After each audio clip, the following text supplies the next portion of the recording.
صباح الخير عليكم ولا مساء الخير عليكم وقت ما لحقكم هذا الفيديو يلقاكم بخير ومهنيين. جيتكم بعد غياب طويل، غبت عليكم على بالي، ماشي بيدي، الله غالب ظروف. جيتكم بهذه الوصفه الحلوه، ما جيتش بيدي يا فارغين بيان سور. جبت لكم هذا المسكوتشو المفخفخ والخفيف والبنين، ولا أروع. موسكوتشو من أروع ما يكون، تقدروا حتى تعتمدوه كمشروع مربح. لما لا، راهو جاي الصيف وجاي العرس والمناسبات. شوفوا لي هذاك الموسكوتشو كيفاش جا، ولا أروع. هذيك شوفوا خفيف ومقطن وهشيش، واش نقول لكم، قد ما نشكروا قليل عليه. جاء بذوق الليمون من اروع ما يكون. ما نطولش عليكم خياتي خاوتي العزاز، نتمنى تعجبكم وصفه اليوم. وإلا عجبتكم بلا ما نقول لكم ديروا لي جام تزهلكم الايام، والبارطاج مع احبابكم واصحابكم، واللي مازال ما اشتركش نقول له اشترك في القناه. ونشوفوا طريقه التحضير. في الغيسيبيون عندي كيلة بيض، انا هنا درت 4 حبات بيض، درتهم بالكاس. كيلة بيض. درت هنايا السكر، كيلة سكر، نقصت انا ان دوا، ما نحبش الحلاوه بزاف. درت عطر الليمون، وزدت درت لها مبشور الليمون. تحبوا تزيدوا لافاني زيدوا لافاني. هنا درت الرشه تاع الملح، وزدت درت الزيت. خلطوا كلش مع بعض وبداو تخدموا بالفوي ولا بالباتور كيما تحبوا. هاد الموسكوتشو هايل بنين لقهوة العصر ولا لما لا لقهوة الصباح. الواحد دي فوا ما يصيبش باش يسقهوى، نديرو حاجة خفيفة. هنا درت كيلة تاع الزيت، انا كنت منقصت لها تاني 2 دوا تاع الزيت، وبديت نضرب في هذاك الخليط كامل. لحد الان مازال ما درتش الحليب.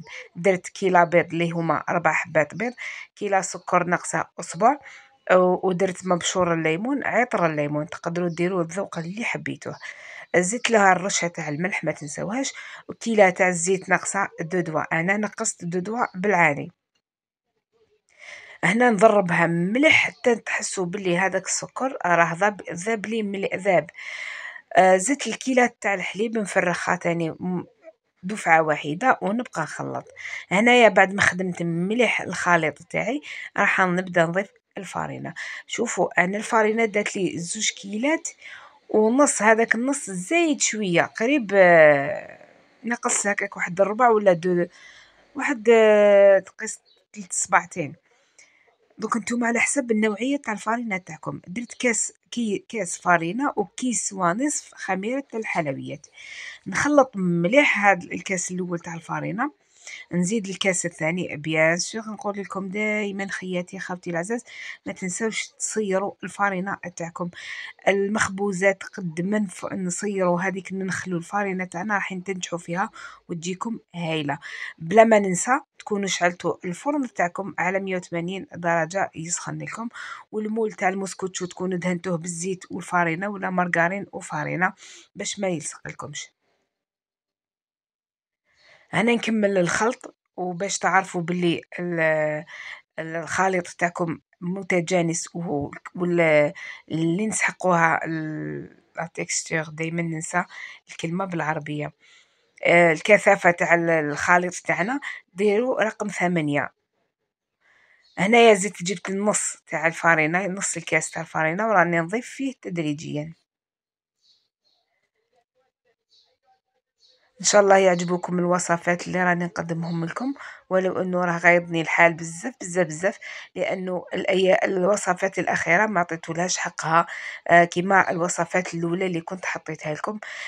بصح معليش، يعني كل فيديو وحظوا من الجام والبارطاج.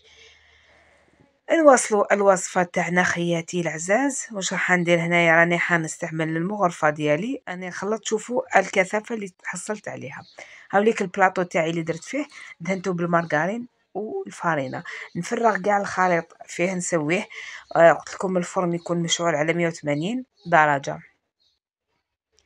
موسكوتشو بنينه، واللي ماله حتى الضيف الغفله. على بالكم دي فوا يجيكم ضيف على غفله ما يكونوا موجودين والو. موسكوتشو، خبزه موسكوتشو، الله الله. شوفوا كيفاش جات طالعه منفخه، الله الله. وتزيين بيان سور راح نزيدوا لها تزيين بسيط، وتجي بنينه وشابه.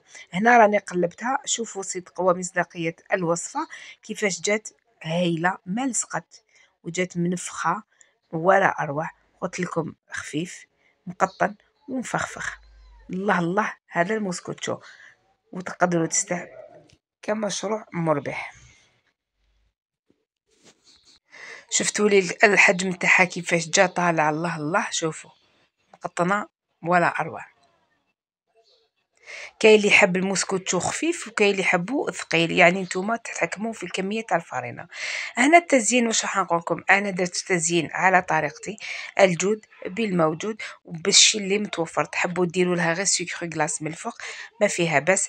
انا جبت عندي معجون الفراوله، دهنتها كامل بمعجون الفراوله، زدت لها لو فو بيستاش، وزدت لها شويه لوز افيلي. تقدروا ديروا لها، قلت لكم سكر غلاس، تقدروا ديروا لها شويه كاوكاو ولا مكسرات من الفوق، تقدروا ديروا لها نواه كوكو، جلجلان، ولا اي شيء متوفر عندكم. هنا راني ندهن فيها كامل، مشي كامل هذيك لا كونفيتور ولا معجون الفراوله، الاطراف كامل. والتزيين هاولي كنتو شفتوه في بداية الفيديو. موسكوتشو ديالنا كيفاش جا ولا اروع، خفيف مقطن ومفخفخ. الا عجبتكم الوصفه ما تبخلوش عليا بالجام، تزهلكم ليا باذن الله يا رب العالمين. تهلاو لي في روحكم بزاف بزاف، وانتظروني في وصفات اخرى بحول الله. سلام.